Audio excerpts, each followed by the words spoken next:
প্রতিদিনই ধ্বংস হচ্ছে সবুজ, পরিবর্তন হচ্ছে জলবায়ু, আর দীর্ঘ হচ্ছে বজ্রপাতে মৃত্যুর মিছিল। মৃতদের অর্ধেকের বেশি কৃষক শ্রেণী। বজ্রপাত প্রবণ দেশগুলোর মধ্যে বাংলাদেশ অবস্থান তৃতীয়। এমন পরিস্থিতিতে বজ্র নিরোধক দণ্ড, মাঠ পর্যায়ে কৃষকদের আশ্রয় ও সচেতনতা বাড়ানোর তাগিদ গবেষকদের। আরিফ রহমানের ক্যামেরায় বিস্তারিত জানাচ্ছেন উষা ফেরদৌস। বিশ্বে বনভূমি উজাড়ে শীর্ষের দিকে বাংলাদেশ। দেশের মোট আয়তনের 25% বনভূমি থাকার কথা থাকলেও আছে প্রায় 10%, আর এতে করে প্রতিদিনই বাড়ছে তাপমাত্রা। গবেষণা মতে তাপমাত্রা 1 ডিগ্রি বাড়লে বজ্রপাতের আশঙ্কা অন্তত 12% বেড়ে যায়। বাংলাদেশে প্রতি বছর গড়ে 84 লাখ বজ্রপাত হয়, যার 70%ই হয় এপ্রিল থেকে জুন মাসে। ভৌগোলিক অবস্থানের কারণেও বাংলাদেশ বজ্রপাতের ঝুঁকিতে। বজ্রপাত বাড়লো হচ্ছে আমাদের এনভায়রনমেন্টাল পলিউশনের হার দিন দিন বৃদ্ধি পাচ্ছে।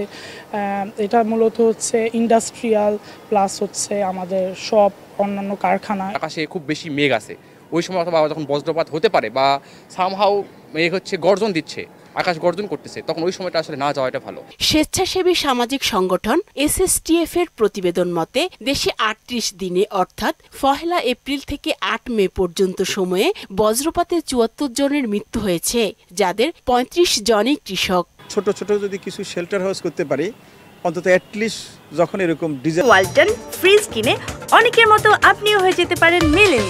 সেরা পণ্যের সেরা অফার। চেষ্টা শুরু হবে কৃষকেরা গিয়ে ওখানে গিয়ে আশ্রয় নিতে পারে।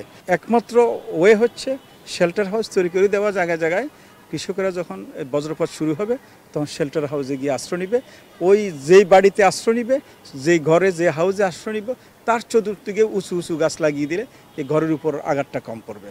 আবহাওয়া অধিদপ্তরের তথ্য মতে মাস ভিত্তিক হিসেবে 1981 সাল থেকে 2023 সাল পর্যন্ত মে মাসে সর্বোচ্চ 18টি বজ্রঝড়ের রেকর্ড রয়েছে। মার্চ থেকে টানা 4 মাস আতঙ্কজনক পরিস্থিতি তৈরি হয় হাওর বাওর, ক্ষেত খামার সহ উন্মুক্ত মাঠ ঘাটে। হঠাৎ একটা মাঠে এক লোক কৃষক গরু রেখে আসছে, এই কৃষকের কাছে মোবাইল আছে, সে ওই মোবাইলটা নিয়ে গরুর জন্য ছুটছে। এই অবস্থা থান্ডারিংয়ে ওই মোবাইলের কারণে সেও ইলেকট্রিসিটিতে অ্যাফেক্টেড হবে। এবং অনেক সময় আমরা দেখি বারান্দা ইলেকট্রিসিটি আছে, একটু কেমন দেখি থান্ডারিং হচ্ছে, বারান্দা জানালা গ্রিল লোহারিয়া, এটাও কিন্তু ইলেকট্রিসিটি অ্যাবজর্ব করার কাছাকাছি আসে। বজ্রঝড় সাধারণত 30 থেকে 35 মিনিট স্থায়ী হয়। এই সময়টুকু নিরাপদ থাকার পরামর্শ গবেষকদের। উষা ফেরদৌস, মোহনা সংবাদ, ঢাকা।